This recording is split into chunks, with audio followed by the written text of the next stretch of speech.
There's so much happening in Kenya right now, news and information flying at us from all directions, that people feel overwhelmed, yeah, tired, yeah. Now we'll just cut to the chase, make it very simple for all of us, and this is how we're going to do it. First of all, we're going to get a bird's eye view of exactly what's going on, okay, and then it'll be very easy to digest all the other information coming, because it'll all fall into neat categories, neat compartments, yeah, based on the overview we have, or the overview I'm going to give you. Okay, this overview, or understanding this overview, will be able to answer all our questions, yeah, burning questions that we have right now. Yeah, is there going to be trouble in Kenya? Is the election going to be held on the 26th of October, etc., etc. Right, let's get started. Now we have two political giants, NASA and Jubilee, yeah, fighting for political power. Yes. Now I've said this before in this channel. Jubilee have a propaganda machine that is unequaled in the history of most of Africa. Okay? And this propaganda machine is responsible for most of the confusion, most of the noise in terms of news flying at us. Yeah? And the whole idea is to confuse us, so that we lose sight, we stop keeping our eyes on the ball. Yeah, we lose track. Yeah, we get overwhelmed, we get confused. Yes, okay. On the other side of the political divide, we have NASA, the opposition. Okay, they're not angels. Yes, in fact, a lot of them individually are very, very bad people. Yeah, corruption scandals, etc., etc. But at the moment, they're the only people that stand between us and total anarchy, dictatorship in Kenya. Okay, so we don't have anybody else to rely on. Yeah, so that's NASA for you. Now the next very important thing we need to understand is the motivation of both sides. Okay, let's start with NASA, because that one is simple. Okay, NASA wants to grab power. Yeah, power is never given. NASA wants to grab power through an election. Yeah. It is already very clear that they have popular support right across the country. Okay, right across the country. Yeah, they have the majority, and it is also extremely clear that in a free and fair election, they will win. They will win such a contest without even breaking into a sweat. That's very clear. Now on the other side, we have the ruling Jubilee Party. Okay, now the ruling Jubilee Party has just come out of an election, a presidential election, which was declared null and void by the Supreme Court. Okay, they did not get this ruling out of the air. They based this ruling on evidence produced before them. Now, even before the evidence was presented before the Supreme Court, the rest of us Kenyans who are keen, who are observant, already know that we really did not have an election on August 8th. It was a sham. Okay, especially those of us like Kumekucha who are following numbers on the ground. It did not reflect any numbers on the ground, yeah, that we're able to pick up in terms of what was really happening. Okay, they're the complete opposite. And no wonder that we get all kinds of funny stories coming up. For example, a constituency in Kajiado, whereby, or rather polling station, whereby total number of registered voters was just a little over 500. But in that same polling station, according to the latest IEBC results, President Uhuru Kenyatta garnered over 5,000 votes. Okay, we also have a situation in Western Kenya, whereby we have members of parliament but no MCAs. Okay, so meaning that the victory of those members of parliament came from where? Came from there. Yeah, because normally what's supposed to happen, the election of MCAs reflects the election of MPs. Every time it must work out like that, because you cannot be popular up there without supporting the grassroots amongst the MCAs. Yeah, and if it had happened just once for one particular seat, then that is believable. But it has happened for several seats across Western Kenya.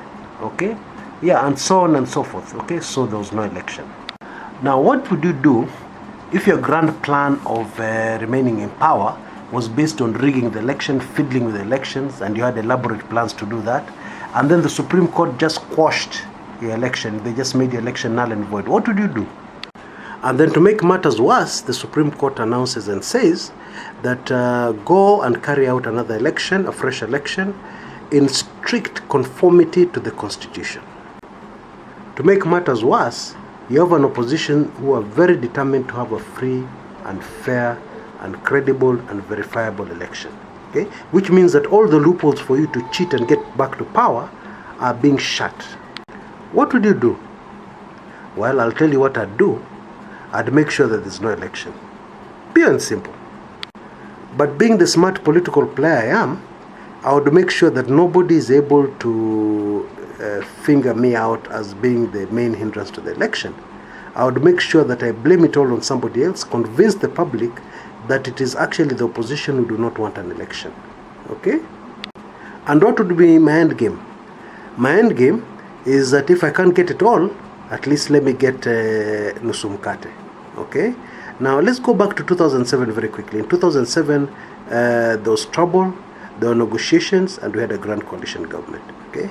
So really, what Jubilee are looking for is a grand coalition government. Now let's not be naive. This is high stakes politics. Yeah? Jubilee will not come out and issue a statement and tell you exactly what they're doing.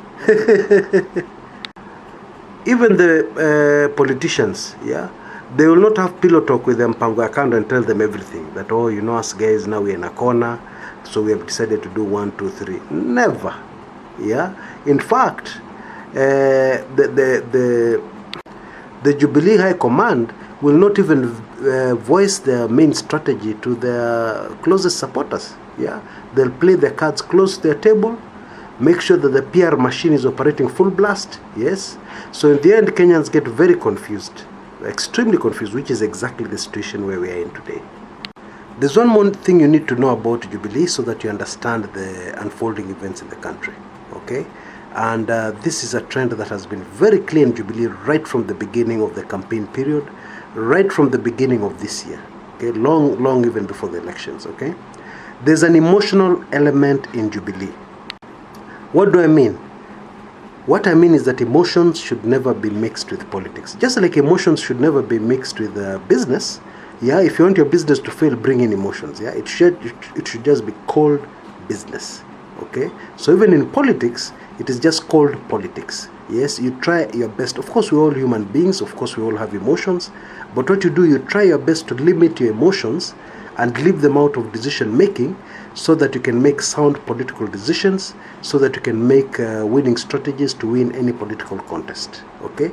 Now the problem in Jubilee is that there's been the emotional element. Now this emotional element introduced into Jubilee is rather sensitive.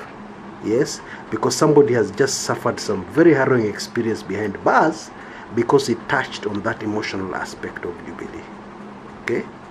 Now let me give a few solid examples of this so that we understand what we're doing here. Yeah.